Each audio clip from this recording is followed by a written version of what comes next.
Precious Precis, following the formal, floral flurry of her first full, indigestible feastival, a young girl, whirled in the ancient world, feels less than bullish about a barbecue she can't relish, whilst ruining the rules of religious rite to favour the flavour of Vegemite at a panicked panicus that's proven death, like life's no picnic. You can read about the bull sacrifice at the end of the Eleusian mysteries that is the cause of this kid's queasy consternation by clicking the highlighted hyperlink to visit Wikipedia's free entry.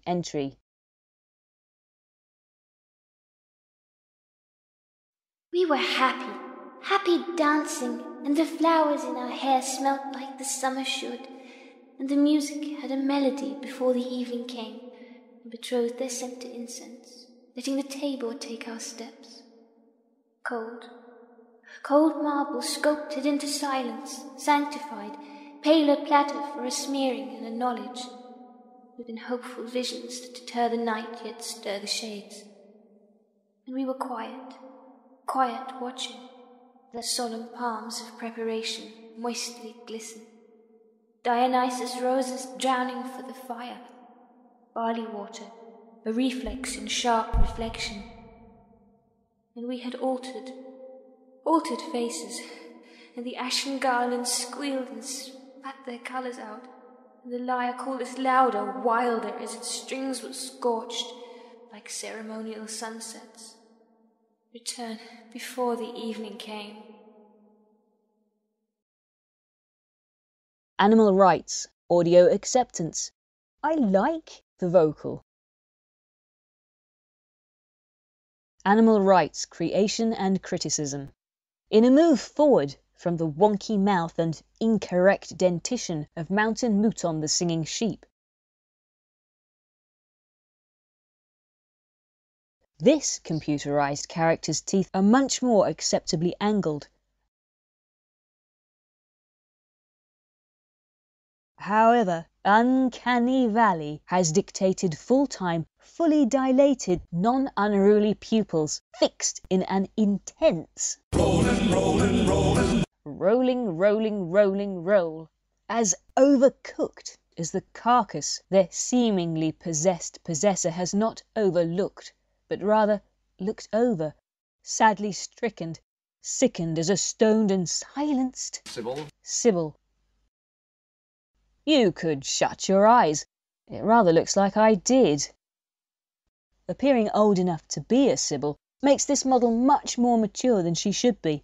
I envisaged a girl aged between 8 and 12 years, and not the grown woman we see flexing Tara Fitzgerald's features, and the great big wig she has whisked from Andie MacDowell.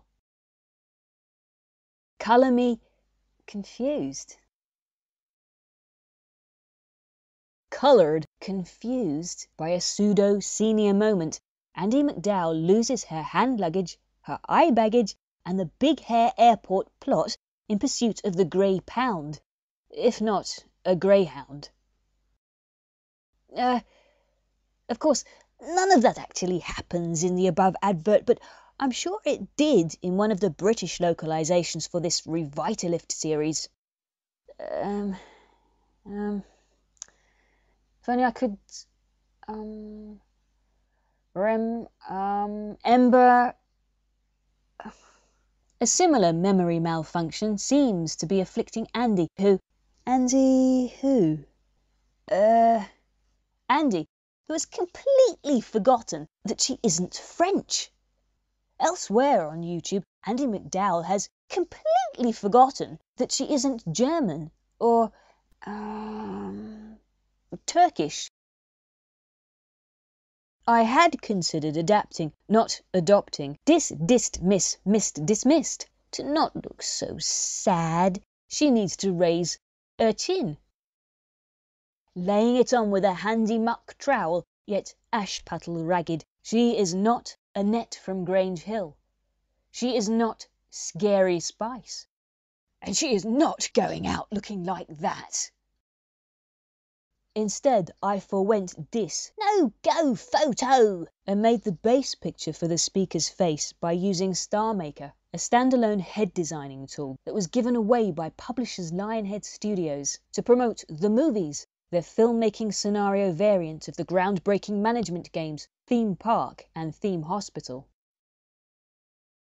The fun freebie utility armed me with a fully frontally posed portrait, ensuring the easiest and most successful feature fitting within Eleusian's Crazy Talk 4 lip-syncing software.